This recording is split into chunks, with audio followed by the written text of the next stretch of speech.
హల్లెలూయా. సమస్తమైన మహిమ ప్రభావములు ప్రభువైన యేసుక్రీస్తుకే కలుగును గాక. ఆమేన్. 2 కొరింథీ పత్రిక 11వ అధ్యాయము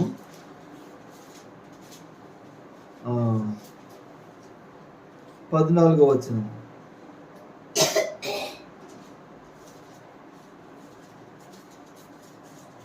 ఇది ఆశ్చర్యం కాదు, 15 సాతాను తానే వెలుగుదూత వేషము ధరించుకొనుచున్నాడు గనుక వాని పరిచారకులను నీతి పరిచారకుల వేషం ధరించుకున్నట గొప్ప సంగతి కాదు. వారి క్రియలు చొప్పున వారికి అంతొంది. చాలు. హల్లెలూయా. ఈరోజు మన అంశం ఏంటిదంటే అబద్ధపు వెలుగు. మన అంశం ఏంటిది? అబద్ధపు వెలుగు. హల్లెలూయా. 2 వెలుగులు ఉన్నాయి బైబిల్లో. నిజమైన వెలుగు ఉంది, అబద్ధపు వెలుగు ఉంది. నిజమైన వెలుగు ఎవరు? యేసు ప్రభు. యోహాను సువార్త 1వ అధ్యాయంలో ఉంటుంది కదా, నిజమైన వెలుగు ఉండేను, అది లోకంలోనికి వచ్చుచు ప్రతి మనిషిని వెలిగించుచుండేను అంటారు. అదే ఆ నిజమైన వెలుగు ఎవరు? యేసు ప్రభు. అబద్ధపు వెలుగు ఎవరు ఇక్కడ? సాతానుడు. అదే వాడు వెలుగు కాదు, కానీ వెలుగుదూత వేషం వేసుకొని వస్తాడు. హల్లెలూయా. మరి 2 కొరింథీ పత్రిక ఎవరు రాశారు? అపోస్తలుడు అయిన పౌలు రాశాడు. మరి ఆ కొరింథీ సంఘానికి 2 పత్రికలు రాశాడు. ఇది 2వ పత్రిక. హల్లెలూయా. మరి కొరింథీ సంఘంలో ఏం జరుగుతుందంటే, మరి కొరింథీ ప్రాంతంలో పౌలు భక్తుడు సువార్త ప్రకటించి ఒక సంఘాన్ని స్థాపించి, ఇప్పుడు పౌలు భక్తుంది ఎట్లుంటుంది ఆయన పరిచర్య? ఒక ప్రాంతానికి వెళ్తాడు, ఆ ప్రాంతాల్లో సువార్త ప్రకటించి ఒక సంఘాన్ని స్థాపిస్తాడు. తర్వాత మళ్ళీ అక్కడ ఒక కాపర్ని పెడతాడు. మళ్ళీ ఇంకొక ప్రాంతానికి వెళ్ళి మళ్ళీ అక్కడ సువార్త ప్రకటించి మరి అక్కడ సంఘాన్ని స్థాపిస్తాడు. మళ్ళీ తర్వాత ఇంకో ప్రాంతానికి, ఇట్లా మరి ఒక్కొక్క ప్రాంతంలో ఇట్లా మరి సంఘాన్ని స్థాపించుకుంటా వెళ్తూ ఉంటాడు అనమాట పౌలు భక్తుడు. అయితే మరి కొరింథీ సంఘంలో, మరి కొరింథీ ప్రాంతంలో మరి సువార్త ప్రకటించి ఇక్కడ సంఘాన్ని స్థాపించి ఇంకొక ప్లేస్కి వెళ్ళిపోయాడు. అయితే మరి జస్ట్ సువార్త ప్రకటించి సంఘాన్ని స్థాపించి వెళ్ళిపోయాడు కాబట్టి పౌలు అంటే గిట్టని వాళ్ళు ఏం చేసిండ్రు? వాళ్ళు కూడా సేవకుల్లాగానే వచ్చి, వాళ్ళు కూడా అపోస్తులు కాదు, కానీ వాళ్ళు కూడా అపోస్తుల్లాగానే వచ్చి, వాళ్ళు కూడా సేవకుల్లాగానే వచ్చి పౌలు బోధిస్తుందంతా కూడా తప్పు అని చెప్పి పౌలు మీద వ్యతిరేకంగా చెప్పి మరి సంఘాన్ని మరి చెడగొడుతున్నారు అన్నమాట. మరి దాన్ని బట్టే మరి ఇక్కడ పౌలు భక్తుడు ఇక్కడ రాస్తున్నాడు. ఇక్కడ ఏమంటున్నాడు? ఇది ఆశ్చర్యం కాదు, సాతాను తానే వెలుగుదూత వేషము ధరించుకొనుచున్నాడు. మరి అది ఆశ్చర్యం కాదు, సాతాను కూడా ఏం చేస్తున్నాడంట? తానే వెలుగుదూత వేషం ధరించుకుంటున్నాడు. వాడు వెలుగుదూత కాదు, వెలుగుదూత వేషం ధరించుకుంటున్నాడు. అంటే కనబడ్డం వాడు ఎట్లా కనబడతాడు? చాలా మంచివాడుగా కనబడతాడు, అవునా? కానీ అందులో ఎంతో కుట్ర ఉంటుంది, ఎంతో కుళ్ళు కుతంత్రాలు ఉంటాయి. హల్లెలూయా. ఇప్పుడు మరి అవ్వమ్మను సాతానుడు ఎట్లా మోసం చేశాడు? మంచి మాటలు చెప్పి, హల్లెలూయా, ఒక నిజం చెప్పిండు, మొదలు నిజం చెప్పిండు, తర్వాత అబద్ధం చెప్పిండు. నిజం ఏంటిది? మీరు దేవతలు అవుతారు అన్నది నిజం, అవునా? హల్లెలూయా. అంటే ఇప్పుడు అక్కడ సాతానుడు ఏం కోరుకుంటున్నట్టు? అబ్బమ్మ దేవత కావాలని కోరుకుంటున్నట్టు, అవునా? హల్లెలూయా. ఎవరైనా కానీ ఎదుటివాడు మంచి పొజిషన్లో ఉండాలని కోరుకుంటే అది మంచిది అంటారా చెడ్డది అంటారా? మంచిది, అవునా? ఇప్పుడు సాతానుడు వానికి లోపట ఒకటి ఉంది. వాని లోపట ఉన్నది ఏంటిది? వీళ్ళు చావాలి, వీళ్ళు నశించిపోవాలి. దేవుడు వీళ్ళని తన స్వహస్తంతో చేసుకున్నాడు కదా, వీళ్ళని బట్టి దేవుడు బాధపడాలని మరి హృదయంలో ఒక చెడు ఆలోచన ఉంది. కానీ బయటికి మాత్రం ఏం చెప్తున్నాడు? నువ్వు దేవతవైతావు తింటే, నువ్వు దేవతవైతావు అని చెప్పి దేవుని తెలుసు కాబట్టి దేవుడు మరి నువ్వు దేవతవు కావడం దేవునికి ఇష్టం లేదు కాబట్టి ఆ మంచి చెడ్డల జ్ఞానం ఇచ్చే పండు తినొద్దు అని చెప్పాడు. అంటే ఇప్పుడు అక్కడ ఏం చేసిండు? వాడు దేవుణ్ణేమో అబద్ధికునిగా చేసిండు, దేవుణ్ణేమో కుళ్ళు కుతంత్రాలు కలిగిన వాడిగా చేసిండు, వాడు మంచివాడిగా చూపించుకున్నాడు. హల్లెలూయా. వాడు ఎట్లా చూపించుకున్నాడు? అమ్మమ్మకు మంచివాడిగా చూపించుకున్నాడు, అమ్మమ్మ దేవత కావాలని కోరుకుంటున్నట్టుగా చూపించుకున్నాడు వాడు.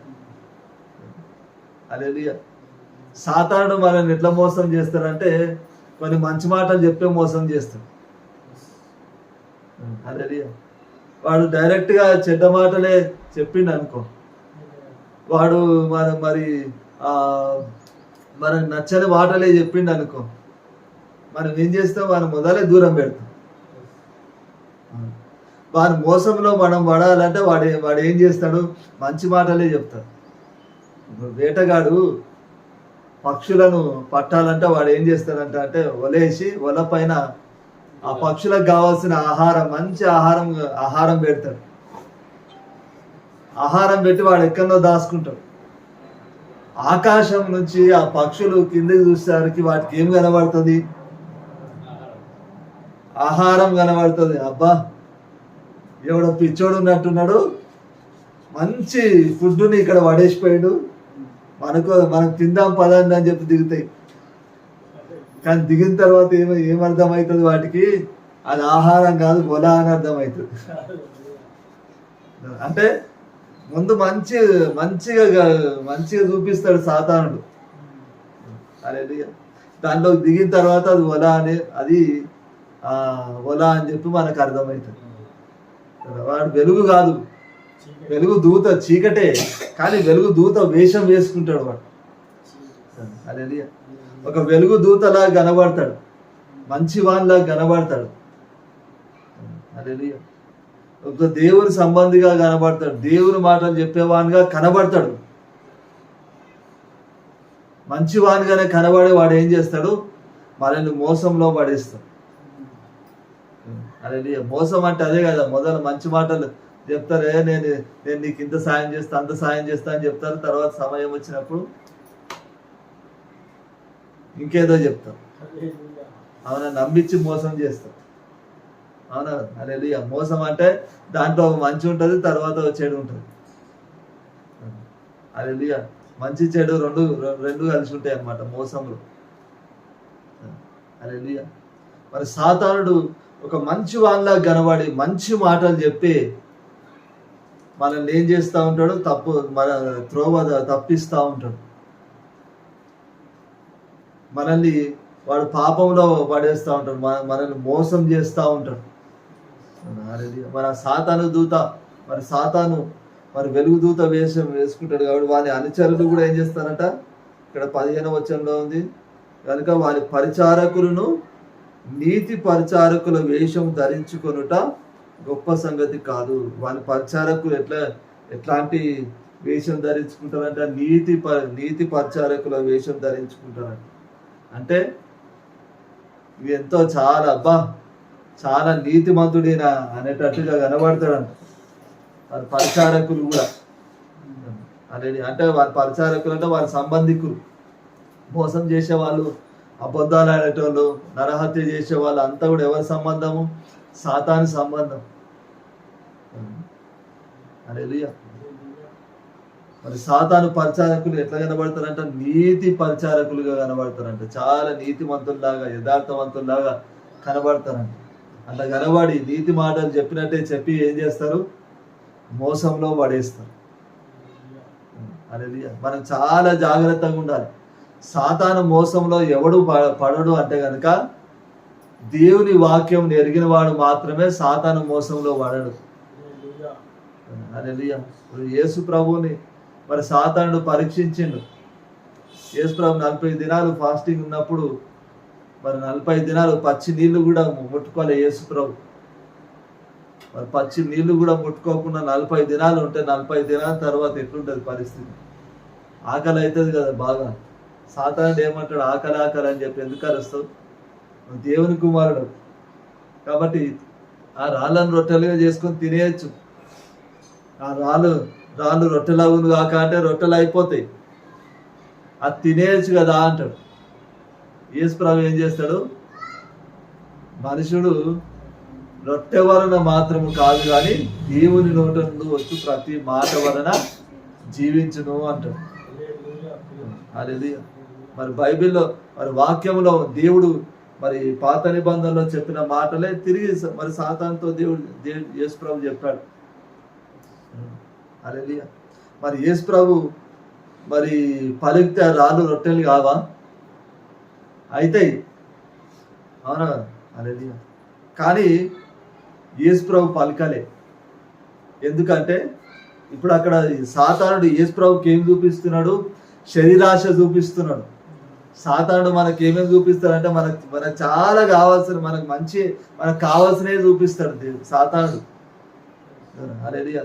శరీరాశ, జీవడంబము, నేత్రాశ, ఈ మూడు చూపిస్తాడు సాతానుడు. మనకు ఆకలి అయినప్పుడు అన్నం కావాలన్నా వద్దా? అన్నము సంపాదించుకునే ఐడియా ఇచ్చి ఏం చేస్తాడు? దాంతో వాడు మోసంలో పడేస్తాడు. హల్లెలూయా.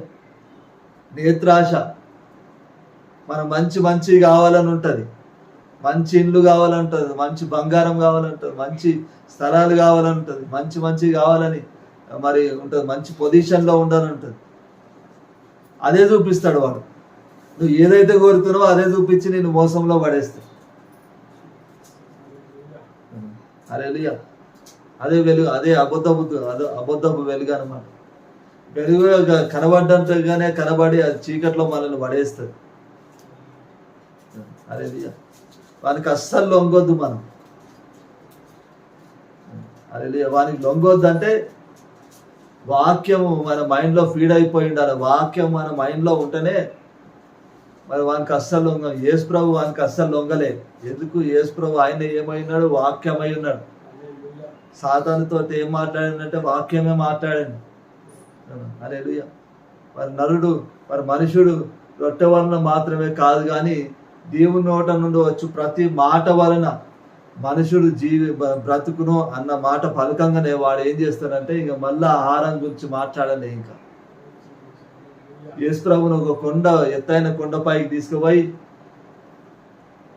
ఏం చెప్తాడంటే, కీర్తన నువ్వు వాక్యంతో మాట్లాడినావు కదా, నేను కూడా వాక్యమే చెప్తాను. కీర్తన గ్రంథంలో 91వ కీర్తనలో ఉంది కదా, నీ పాదములకు రాయి తగలకుండా దూతలు ఎత్తి పట్టుకుందిరా అని చెప్పి వాక్యంలో ఉంది కదా. నువ్వు దేవుని కుమారుడవు కాబట్టి నువ్వు దూకు, దేవదూతలు వచ్చి టక్కున ఇట్లా దూకంగానే పట్టుకుంటానంట. హల్లెలూయా. వాక్యం మంచిదేనా కాదా? వాక్యం మంచిదే. వాక్యమే దేవుడై ఉన్నాడు. హల్లెలూయా. ఇప్పుడు సాతానుడు అక్కడ ఏం చూపిస్తున్నాడంటే వాక్యమే చూపిస్తున్నాడు. ఏం చెప్తున్నాడు? యేసు ప్రభు కంటే వాక్యమే చెప్తున్నాడు. హల్లెలూయా. మరి పాదములకు రాయి తగలకుండా దేవదూతలు ఎత్తి పట్టుకుంటారంట. అది మంచిదే. దేవుడు మనకిచ్చిన వాగ్దానమే అది. హల్లెలూయా. అయితే ఎప్పుడు ఎత్తి పట్టుకుంటారు? సాతానుడు వాడు నెడితే దేవదూతలు వచ్చి పట్టుకుంటారు. మనం కావలసుకొని దేవుని పరీక్షించాలి. వాక్యంలో ఈ మాట ఉంది కదా, సో దూకి చూద్దాము అని చెప్పి పరీక్షించాలని చెప్పి చూస్తే మన కాళ్ళే ఇరుగుతాయి. సాతానుడు నెడితే దేవుడు వచ్చి కాపాడుతాడు. కానీ మనంతట మనమే దూకితే మరి మన కాళ్ళే ఇరిగిపోతుంది. అవునా? యేసు ప్రభు ఏం చెప్తాడంటే, నీ ప్రభు అయిన దేవుణ్ణి నువ్వు శోధింపవలదు అంటాడు. దేవుణ్ణి శోధించన్న మాట యేసు ప్రభు తెలుసు కాబట్టి ఆ మాట చెప్పగలిగింది. హల్లెలూయా. ఆ మాట తెలియకపోతే, వాక్యం అనేది తెలియకపోతే ఏం చేస్తాడు? దూకేస్తాడు. అవును కదా, నిజమే కదా, దేవుడు చెప్పిందే కదా, వాక్యమే కదా, దేవుడు ఇచ్చిన వాగ్దానమే కదా, చూద్దాంలే అని చెప్పి దూకితే ఏమైపోయేది? దెబ్బలు తగిలేటి. అప్పుడు తర్వాత సాతానుడు అప్పుడు ఏమంటాడు? నేను దూకుమన్నా నీకు లేదా జ్ఞానం అంటాడు. దూకుమనేదాకా దూకు అంటాడు. తర్వాత ఏమంటాడు? దూకిన తర్వాత దెబ్బలు తగిలితే అప్పుడు ఏమంటాడు? అప్పుడు ప్లేట్ మార్చేస్తాడు. నేను దూకుమనగానే దూకుతామా అంటాడు. దూకేదాకా దూకు అంటాడు. దూకిన తర్వాత నీకు అంత తెలివి లేదా? నేను దూకుమానగానే దూకుతావా? నేను 1,00,000 చెప్తా అని నువ్వు ఏం ఆలోచించకుండా చేస్తావా? మన మీదనే అంటాడు. అయిపోయింది ఇక అక్కడనే. దూకేదాకా అంటాడు. దూకిన తర్వాత ప్లేట్ మార్చేస్తాడు.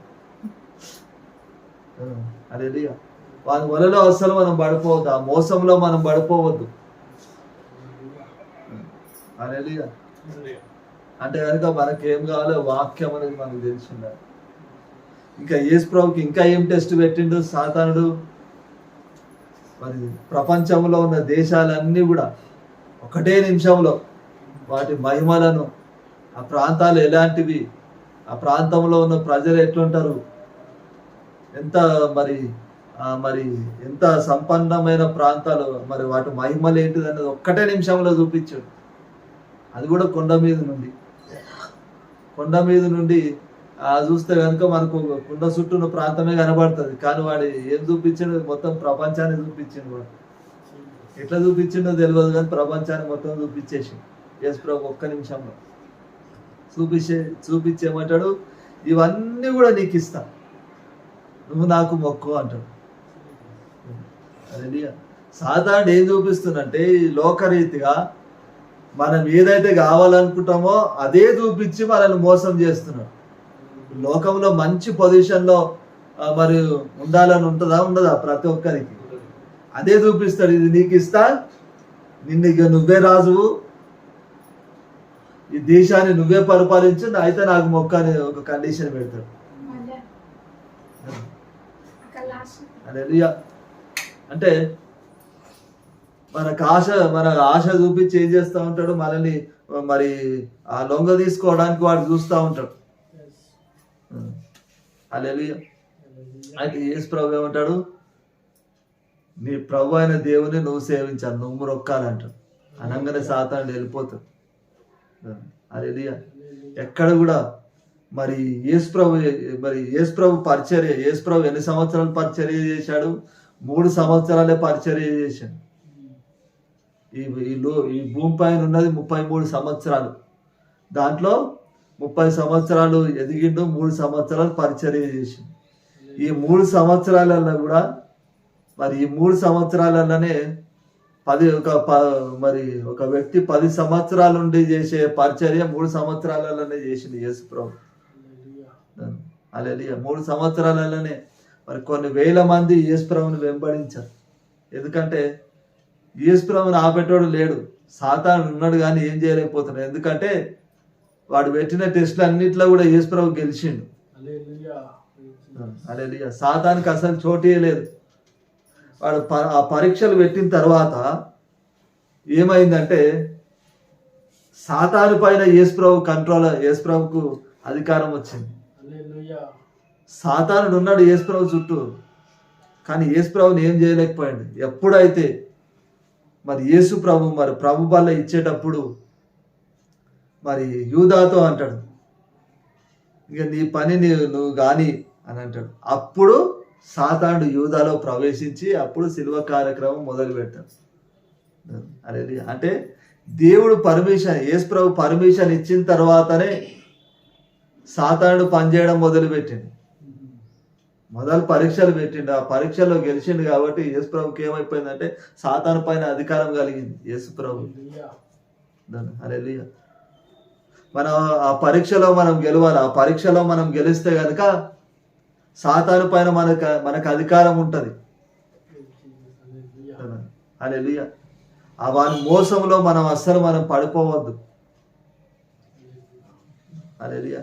ఆ మోసంలో మనం పడిపోవద్దు అంటే మన మైండ్లో ఏముండాలి? నిండా వాక్యం ఉండదు. వాక్యం అనేది చాలా చాలా ఇంపార్టెంట్. హల్లెలూయా. మన ఆత్మను రక్షించే శక్తి, పాపంలో పడకుండా మన ఆత్మను కాపాడే శక్తి దేనికి ఉంది? వాక్యానికి ఉన్నది. హల్లెలూయా. ఈ వాక్యం నీ మైండ్లో ఉందంటే మరి ఈ వాక్యం నిన్ను అస్సలు పాపం చేయనియదు. సాతానుకి అస్సలు అవకాశం ఇవ్వనియదు ఈ వాక్యముని. హల్లెలూయా. చూడండి ఇక్కడ మొదటి యోహాను పత్రికలో 3వ అధ్యాయము, మొదటి యోహాను పత్రిక 3వ అధ్యాయము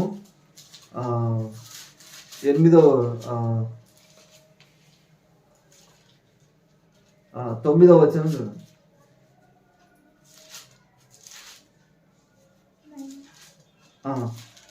దేవుని మూలంగా పుట్టిన ప్రతి వానిలో ఆయన బీజం నిలుచును గనుక వాడు పాపం చేయడు. వాడు దేవుని మూలంగా పుట్టినవాడు గనుక పాపం చేయజాలడు. చాలు. దేవుని మూలంగా పుట్టిన ప్రతి వాళ్ళలో ఆయన బీజం నిల్చును అంటే మరి దేవుని మూలంగా పుట్టిన వాడు ఎవరు? విశ్వాసి. మరి యోహాను సువార్తలో 1వ అధ్యాయంలో 12వ వచనం ఉంటే ఎందరూ ఆయన నామమును అంగీకరించారో, ఎందరూ ఆయన యందు విశ్వాసం ఉంచినో వారందరూ దేవుని పిల్లలగుటకు అధికారం ఇవ్వబడింది అని ఉంటుంది. హల్లెలూయా.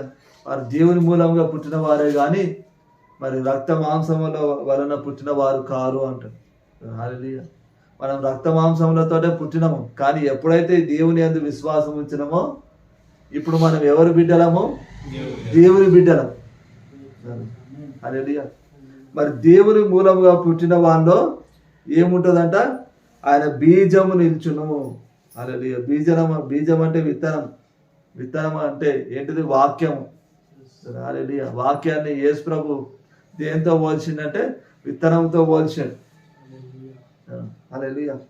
మరి ఆయన బీజం నిల్చును కనుక వాడు పాపము చేయడు. హల్లెలూయా. మరి దేవుని మూలంగా పుట్టిన వాడిలో ఆయన బీజం నిలుస్తుంది కాబట్టి వాడు ఏం చేయడంట? పాపము చేయడంట. వాడు పాపము చేయడు. ఇంకా వాడు దేవుని మూలముగా పుట్టిన వాడు కనుక పాపము చేయజాలడు. హల్లెలూయా.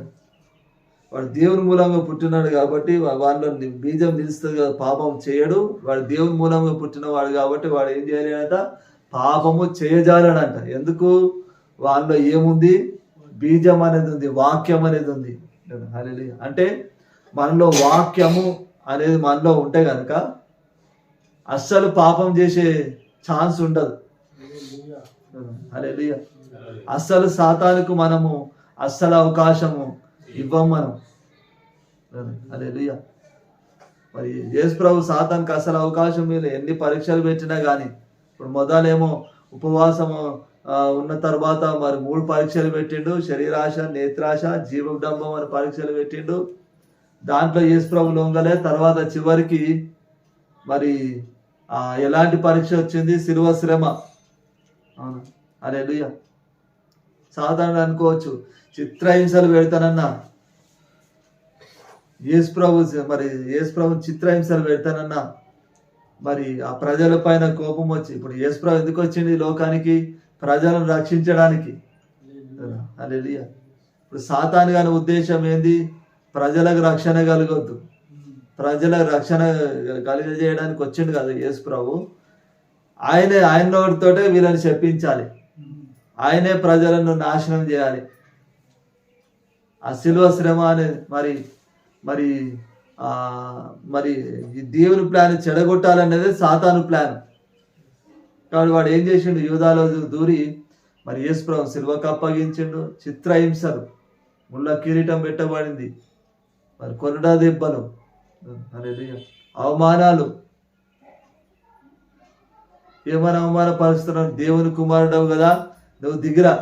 ఇప్పుడు ఆ మాట మనల్ని అంటే ఏమవుతుంది? మనకు రోషం వస్తుంది కదా, అవునా కదా? చూపిస్తారా తడాక అనుకుంటాం మనం. నన్ను ఇంత అవమానపరుస్తారా? అవమానాలు మరి ఉమ్మివేశారు యేసు ప్రభు ముఖం పైన. ఎన్ని చిత్రహింసలు కలిగినా కానీ యేసు ప్రభు సాక్ష్యం మాత్రము అస్సలు పోలేదు. ఒక దిక్కు చిత్రహింసలు కలుగుతున్నాయి, ఇంకో దిక్కు సాక్ష్యం నడుస్తుంది. హల్లెలూయా. పిలాతు సాక్ష్యం ఇచ్చిండు, ఇందులో ఏ తప్పు లేదని. ఏ రోజు రాజు సాక్ష్యం ఇచ్చిండు, ఏ తప్పు లేదని. శిలువ పైన దొంగ సాక్ష్యం ఇచ్చాడు, ఇందులో ఏ తప్పు లేదని. హల్లెలూయా. తర్వాత ఆయన ప్రాణం పెట్టిన తర్వాత మరి పరిసయుడు సాక్ష్యం ఇచ్చాడు, నికోదేము సాక్ష్యం ఇచ్చాడు, నేను నిజంగా దేవుని కుమారుడు. సాక్ష్యాన్ని కాపాడుకున్నాడు. హల్లెలూయా. ఎన్ని చిత్రహింసలు పెట్టినా కానీ అస్సలు అపవాదికి అసలు చోటీలే, అపవాదికి లొంగలే. యేసు ప్రభు లైఫ్ అనేది ఏంటంటే మనకు ఒక మాదిరి. యేసు ప్రభు ఎందుకు ఈ లోకంలోకి వచ్చిందంటే ఒకటేమో మన కోసం రక్తం చిందించడానికి, మన పాపముల నిమిత్తము. రెండవది మనకు మాదిరిని చూపించడానికి. హల్లెలూయా. ఏ విధంగా జీవించాలి, ఏ విధంగా పాపమును జయించాలి అనేది యేసు ప్రభు ఆయన జీవితం ద్వారా దేవుడు ఆయన మనకు చూపించాడు. హల్లెలూయా. ఆయన చేసి చూపించాడు. హల్లెలూయా. Praise Jesus. ఇప్పుడు ఇక్కడ ఏముంది? దేవుని మూలంగా పుట్టిన ప్రతి వానిలో ఆయన బీజం నిలిచింది కనుక వాడు పాపం చేయాలని. ఇప్పుడు యేసు ప్రభు ఎట్లా పుట్టాడు? దేవుని మూలంగా పుట్టాడు. యోసేపు మరి ప్రమేయంతో కాదు, పరిశుద్ధాత్మ ద్వారా మరి మరియమ్మ గర్భవతి అయింది. పరిశుద్ధాత్మ ద్వారానే మరి యేసు ప్రభు జన్మించాడు. పరిశుద్ధాత్ముడు ఎవరు? దేవుడు. అవును. హల్లెలూయా. దేవుని మూలం మరి దేవుని మూలంగానే యేసు ప్రభు పుట్టాడు. మరి హల్లెలూయా. Praise Jesus. ఆయనలో ఏ పాపం చేసే అవకాశాలు వచ్చినాయి కానీ దేనికి కూడా చోటీలే. హల్లెలూయా. ఇప్పుడు మనం విశ్వాసం ఉంచిన వారందరం కూడా ఎవరము? దేవుని మూలంగా పుట్టిన వారం. హల్లెలూయా. Praise Jesus. ఆ వాక్యం అనేది మనలో కూడా నిలబడి ఉంటే కనుక, వాక్యం మన మైండ్లో ఉంటే కనుక మనం అస్సలు పాపము చేయము, పాపం చేయలేము.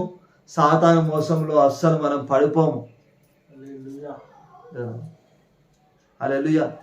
మనం ఏ వెలుగును ఫాలో అవుతాం అప్పుడు అంటే నిజమైన వెలుగునే ఫాలో అవుతాం. హల్లెలూయా. Praise Jesus. చూడండి, ఇంకొక వచనం నేను చదివి వినిపిస్తా. మరి ఇదే యోహాను మొదటి పత్రిక 1వ అధ్యాయము 6వ వచనం, 5వ వచనం, 6వ వచనం. మేము ఆయన వలన నీకు ప్రకటించి వర్తమానం ఏమనగా, దేవుడు వెలుగై ఉన్నాడు, ఆయన యందు చీకటి ఎంత మాత్రమూ లేదు. ఆయనతో కూడా సహవాసం గల వారమని చెప్పుకొని చీకటిలో నడిచిన ఎడల మనం అబద్ధం ఆడుచు సత్యమును జరిగింపకున్నాము. చాలు. ఇక్కడ ఏమంటున్నాడు? మేము ఆయన వలన విని మీకు ప్రకటించి వర్తమానమేమనగా దేవుడు వెలుగై ఉన్నాడు. దేవుడు ఏమై ఉన్నాడు? వెలుగై ఉన్నాడు. ఆయన యందు చీకటి ఎంత మాత్రము లేదు. హల్లెలూయా. అంటే మరి చీకటి దేని గుర్తు? పాపానికి గుర్తు.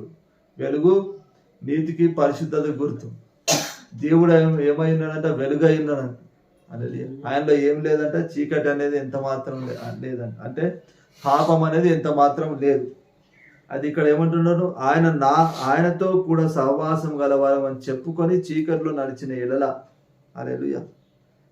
మరి మనం అబద్ధం ఆడుచు సత్యమును జరిగింపకుందుము. ఆయనతో కూడా సహవాసం గలవారం అని చెప్పుకొని చీకట్లో నడిస్తే మనం కూడా ఎలాంటి వారంగా ఉంటాం? సాతాను లాంటి వారంగానే ఉంటాం. సాతానుడు ఆడు వెలుగు కాదు, కానీ వెలుగులా కనబడతాడు, కానీ వాడి దేంట్లో ఉన్నాడు? చీకట్లో ఉన్నాడు. అవును. హల్లెలూయా. అదే విధంగా నేను దేవునితో సహవాసం కలిగి ఉన్నానని చెప్పుకుంటూ చీకట్లో నడిస్తే సాతానుకు మనకేం తేడా లేదు. హల్లెలూయా. సాతానుడు అబద్ధికుడు, వాడు అబద్ధం వెలుగుగా ఉంటాడు. మనం కూడా ఎట్లా కనబడతాము? అబద్ధం వెలుగులాగానే కనబడతాం. బయటకేమో మంచివారుగా కనబడతాం, దేవునితో సహవాసం కలిగిన వారంగా కనబడతాం. వెనకనేమో చీకటి కార్యాలు. హల్లెలూయా.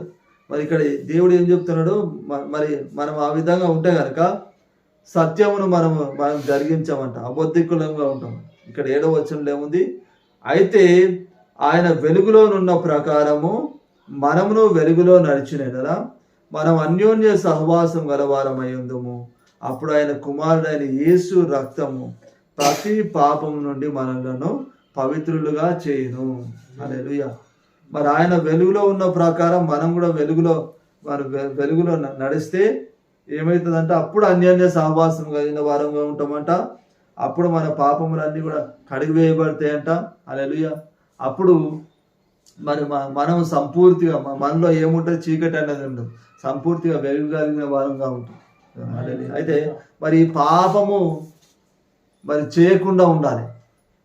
చీకట్లో మనం నిలబడద్దంటే మనలో ఏం పని చేయాలో? వాక్యం అనేది పని చేయాలి. వాక్యము మన హృదయంలో ఉంటేనే, ఇంతకుముందు చదువుకున్నాం కదా, ఆయన బీజం నిల్చుండు కనుక వాడు పాపం చేయడు, చేయజాలని అంటున్నాడు. హల్లెలూయా, ప్రైజ్ జీసస్. ఇప్పుడు నేను దేవునితో సహవాసం కలిగి ఉన్నాను చెప్పుకునేవాడు కూడా ఇప్పుడు ఎవడు చెప్పుకుంటాడు? కొత్త గొప్ప విశ్వాసం ఉంచిన వాడే. హల్లెలూయా, క్రైస్తవుడే చెప్పుకుంటాడు. అవునా? అయితే మనం చెప్పుకోవడం మాత్రమే కాదు, మనం పూర్తిగా అసలు సాతానికి అస్సలు అవకాశం ఇవ్వద్దు. కంప్లీట్గా దేవునితో అన్యోన్య సహవాసం కలిగిన వారంగా ఉండాలి. హల్లెలూయా, నిజమైన వెలుగును మనం ఫాలో కావాలి. అంటే మరి మనలో ఏం పని చేయాలి? వాక్యం అనేది పని చేయాలి. మన మైండ్ అంతా కూడా ఏం నింపబడాలి? వాక్యంతో నింపబడాలి. హల్లెలూయా, మన మైండ్ అంతా కూడా వాక్యంతో నింపబడ్డప్పుడే సాతానికి ఎక్కడ ఛాన్స్ ఇవ్వలేము. హల్లెలూయా, ఆ అబద్ధపు వెలుగును మనం ఫాలో కాము, అబద్ధపు వెలుగు మోసంలో మనం పడిపోము, ఆ వెలుగును మనం ఫాలో కాము. హల్లెలూయా, ఏ వెలుగును మనం ఫాలో అవుతాము? నిజమైన వెలుగును ఫాలో అవుతాం. హల్లెలూయా, మనం నిజమైన వెలుగును ఫాలో కావాలి. నిజమైన వెలుగును ఫాలో కావాలి, నిజమైన వెలుగుగా మనం ఉండాలి. హల్లెలూయా, అంటే వాక్యముతో మన మైండ్ ఏం కావాలి? నింపబడాలి.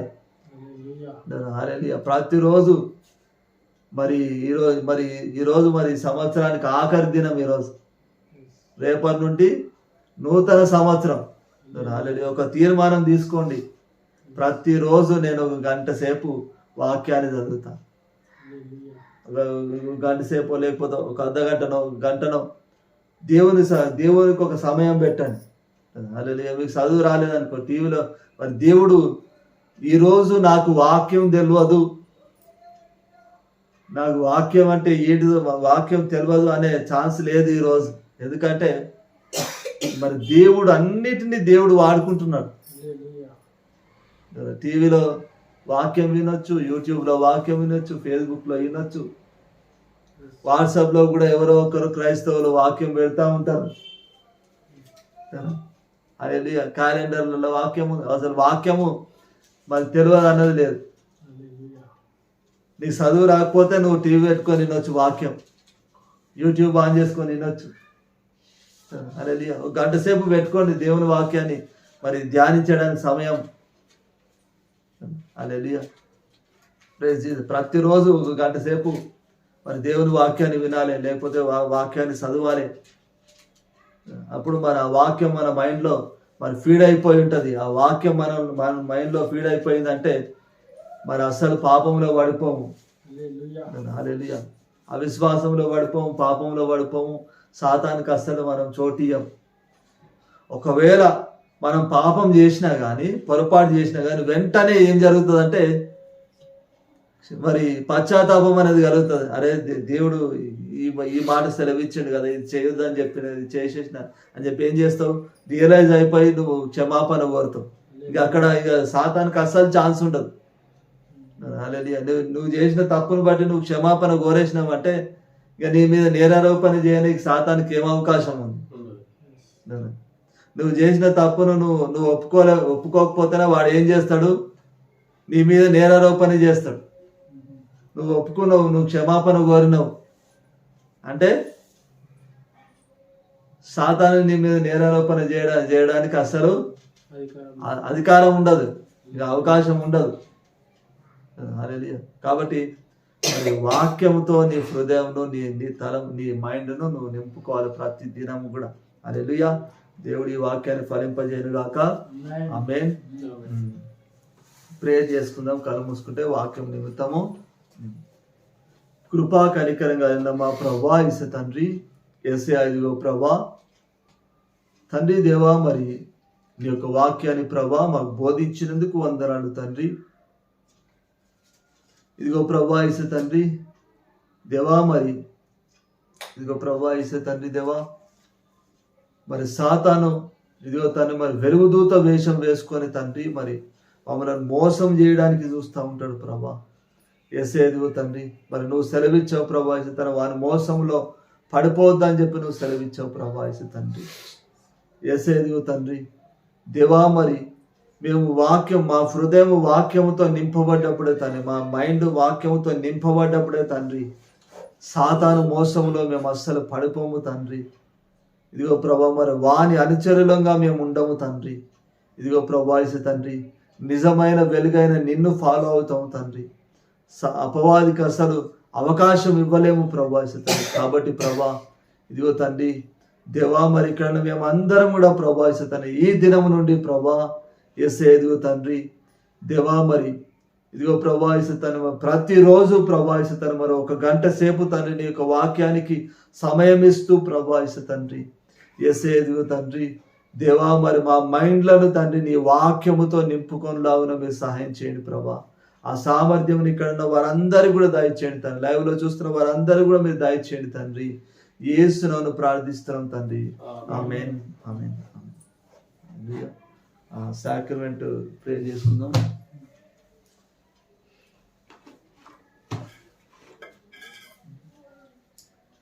కృపా కనికరం గల మా ప్రభువా యేసయ్య, ఇదిగో తండ్రి దేవా, మరి మా కొరకై నలుగగొట్టబడిన శరీరమును మరి శరీరానికి సాదృశ్యంగా తండ్రి మరి ఈ రొట్టెను తండ్రి ఇదిగో ప్రభా, మరి మా కొరకై మా పాపముల నిమిత్తము తండ్రి మరి మా పాప క్షమాపణ నిమిత్తము ప్రభా నీవు చిందించిన రక్తానికి సాదృశ్యముగా తండ్రి దేవా, మరి ద్రాక్షారసమును తీసుకుంటూ ప్రభా తండ్రి ఇదిగో ప్రభా, మరి నీ యొక్క త్యాగమును తండ్రి జ్ఞాపకం చేసుకుంటూ తండ్రి ఇదిగో ప్రభా తండ్రి దేవ, మరి నువ్వు చేసిన త్యాగానికి ఫలితంగా మేము జీవించే సామర్థ్యమును ప్రభా మీరు దయచేయమని ప్రార్థిస్తున్నాం తండ్రి దేవా. యేసునామములో ప్రార్థిస్తున్నాం తండ్రి. ఆమేన్ ఆమేన్.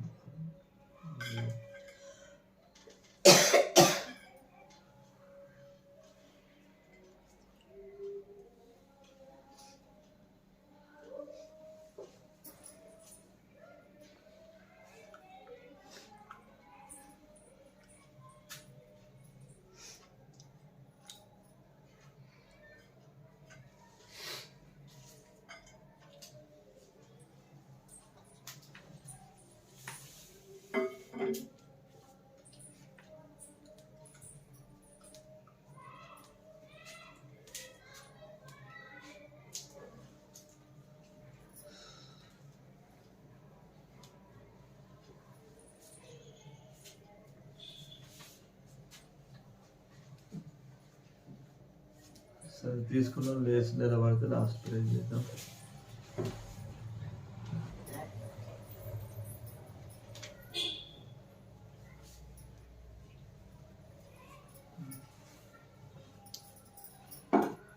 కృపా కనికరం గల మా ప్రభువా యేసు తండ్రి ఇదిగో ప్రభా, మరి యొక్క ఆరాధన అంతట్లో మీరు తోడుగా ఉన్నందుకు వందనాలు ప్రభా యేసు తండ్రి. మరి ఇక్కడ వారందరినీ తను మరి లైవ్లో చూస్తున్న ప్రతి బిడ్డను కూడా ప్రభా మీరు దీవించి ఆశీర్వదించండి ప్రభా, పేరు పేరున్న తండ్రి. ఇదిగో ప్రభా మంచి ఆరోగ్యంతో నింపండి ప్రభా యేసు తండ్రి. యేసు ఇదిగో ప్రభా ఎలాంటి ఏ బలహీనత కూడా తండ్రి దేవు మరి ఏ ఒక్కరిలో కూడా పని చేయడానికి వీలేదు ప్రభా యేసు తండ్రి. యేసు ఇదిగో ప్రభా సంపూర్ణమైన ఆరోగ్యమును దయచేయండి. అపవాది యొక్క క్రియలన్నీ కూడా తండ్రి దేవా మరి ప్రతి ఒక్కరి పైన లయపరచండి ప్రభా. యేసయ్య ఇదిగో తండ్రి దేవ మరి అపవాది ఎవరిని కూడా ఇబ్బంది పెట్టడానికి వీలేదు ప్రభా యేసు తండ్రి. యేసయ్య ఇదిగో తన అందరి కుటుంబాల చుట్టూ ప్రభా అందరి చుట్టూ తండ్రి నీ యొక్క అగ్ని కంచెను మీరు వేయమని ప్రార్థిస్తున్నాం ప్రభా యేసు తండ్రి. యేసయ్య ఇదిగో ప్రభా తండ్రి దేవ మరి అందరు కూడా సంపూర్ణమైన సమాధానమును దయచేయండి ప్రభా యేసు తండ్రి. నెమ్మదిని మీరు అనుగ్రహించండి ప్రభా. ఇదిగో తను మరి చేస్తున్న పనులన్నిట్లో మీరు తోడుగా ఉండండి ప్రభా యేసు తండ్రి. వారి చేతులను మీరు దీవించి ఆశీర్వదించండి తండ్రి. సరిహద్దులను విశాలపరచండి ప్రభా యేసు తండ్రి. యేసయ్య ఇదిగో ప్రభా తండ్రి దేవ మరి అత్యధికమైన సమృద్ధితో నింపండి ప్రభా యేసు తండ్రి. మరి అదే విధంగా ప్రభా తను మరి ఆత్మ వరాలతో ప్రభా ఆత్మ ఫలాలతో మీరు నింపండి తను. ఆత్మీయంగా కూడా ప్రభా అత్యధికంగా అందరూ ఎదుగులావున మీరు సహాయం చేయమని ప్రార్థిస్తున్నాం తండ్రి దేవా. యేసునామమున ప్రార్థిస్తున్నాం తండ్రి. ఆమేన్ ఆమేన్.